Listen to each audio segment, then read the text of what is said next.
Lynae has just been shown off for Wuthering Waves version 3.0, but with the reruns being as stacked as they are, is Lynae actually worth pulling for? That's what I'm going to be talking about in today's video by discussing Lynae's biggest pros and cons. Now, the first thing I feel the need to discuss when talking about Lynae is that she is going to be the first new Toon Break character in the entire game. Toon Break is a system that is coming to every single character within Wuthering Waves, but Lynae is going to be the first character that is specifically built around Toon Break. They specifically mentioned in the livestream that she would be able to apply specific statuses to enemies that relate to the new Toon Break effect, and that she will be able to respond to these statuses in unique and differing ways that change how she's used in combat. But the important part here is the fact that, well, Lynae is going to specialize in Toon Break teams. And we all know that Kuro Games would love to make Toon Break an archetype that specific characters will be slotted into, just like what they did with Negative Status. And if you remember how Negative Status turned out, you're gonna want to grab a support for the new Toon Break archetype to make sure you're not left behind. All the people who pulled Zani without owning Phoebe can tell you that it's not a good idea to pull a DPS from a new archetype when you have no characters that even work in that archetype. Now, unlike with Negative Status, there is some more wiggle room here, because with Negative Status, you need someone who specifically applies Spectrofrazzle for your Spectrofrazzle character. But based on the current information that we have on Toon Break isn't going to be that specific, so you are able to pull a different Toon Break support down the line. Mornier also has some Toon Break specific mechanics in her kit, but the reason that I'm putting such a big emphasis on Lynae here is because Mornie is looking a lot more like a third slot healer type character, whereas Lynae is more of a sub DPS character. By which I mean to say that Mornie is more likely to have to compete with better characters like Shorekeeper, whereas the current sub DPS roster is a lot more tailored towards the already existing DPS characters, meaning Lynae gets an easy clean sweep to be the best character for Toon Break. And that brings me to my next point, which is that sub DPSs are usually built for just one specific team comp. Lynae isn't like that. Lynae has a ridiculous amount of team flexibility whether you like it or not. This is because most of Lynae's kit is actually universal. She does have some Toon Break mechanics, but these mechanics primarily benefit her rather than the team. Almost all of the buffing she does is universal, meaning that she is going to be part of wuwa's very first wheelchair composition. By which I mean just a team where you can put literally any DPS and you're gonna end up performing. It's going to be a viable team for that DPS, because almost everything Lynae does is universal. Her ult gives a damage boost effect that will be able to buff every character in the game, her signature weapon also has a very universal buff, her set will buff attack, her signature echo will buff damage bonus as well, ultimately leading to a ton of universal buffing that almost every single character in the game can use. The only real exceptions to this are Kardathea, Zani, and maybe Chong-Li. Kardathea and Zani are negative status DPSs who really need their negative status, and then Chong-Li is just getting carried so hard by her monofusion core that trying to get rid of anything within that core is probably just gonna end up being a mistake. That team is way too built around itself to ever really accept a new member. This means that for almost every single character, Lynae is going to be a valuable pickup that is able to do something in their team. Carlotta could use Lynae, Augusta could use Lynae, Phoebe could use Lynae, Calcharo could use her, Camellia could use her. When you're pulling Lynae, you're not pulling her for just one team. She works in a lot more different places, some of which being places other sub-DPS characters could never even imagine working in.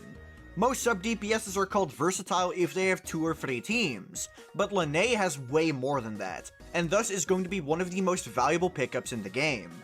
I even want to put some special emphasis on Phoebe, because Phoebe has a hard time using outro skills. She gives herself so much damage amplification that the damage amplification from an outro skill doesn't help her as much. She would rather get just regular stats because she doesn't give herself many stats within her own kit.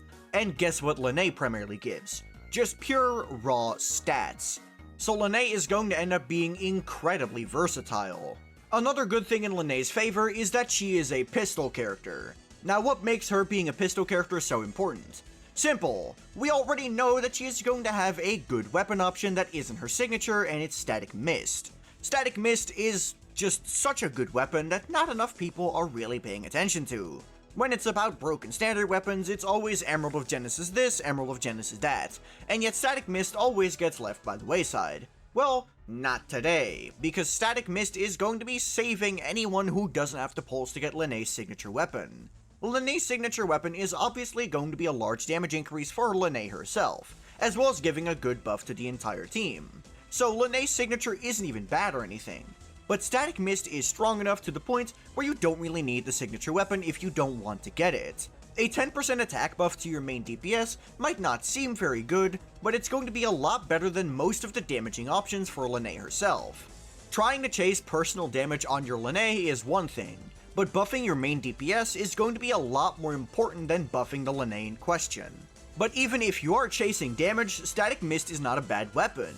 It has a high base attack, a crit substat, and even gives you ER. That little bit of energy regen can save you an entire subset roll on your echoes, meaning that you can instead go for an extra attack percent roll on your Lynae, which will be a fairly decent damage increase. If you're looking for a personal damage increase for Lynae, sure, something like The Last Dance might be better, but Static Mist is going to be her second best in slot, purely because buffing your DPS is simply going to be worth more. Another very nice thing for Lynae is that, unlike most recent sub-DPS characters, she isn't built to work with a new main DPS currently, which means that in order to make her a good pull, they had to make her relevant for older characters. The older characters in question being literally every single Resonance Liberation damage dealer in the game. I said before that most of Lynae's buffs are going to be generalist, which still holds true, but she does have an extra bit of buffing for Resonance Liberations in her Ultra skill, meaning that characters that were falling behind like Sheng Liao and Kalcharo are going to receive a nice damage buff with Lynae now being in the game. Every single Resonance Liberation damage dealer now actually has a good support to turn to, because previously they were entirely hamstringed by Yinlin, and Yinlin, well, let's just say public opinion of her not being very positive is quite accurate. So we're finally getting a liberation damage buffer that is actually good, because Yinlin's time has passed. Liberation damage buffers were so mediocre before this that if you were trying to run main DPS Yuno, you would be better off just running Shikona with her signature weapon. And Lynae is going to entirely change that, perhaps even turning Yuno into one of the strongest main DPSs in the game, because now Yuno is going to finally have a good buffer to rely on. If I did have to state one negative about Lynae, it's that her future is going to be incredibly uncertain. She is going to be built primarily around Toon Break teams. This is not a secret, and this is something that Kuro was quite clear about during the livestream. But we don't know what's actually going to happen to Toon Break and Toon Break specific teams, and thus it's very hard to gauge the future of this character.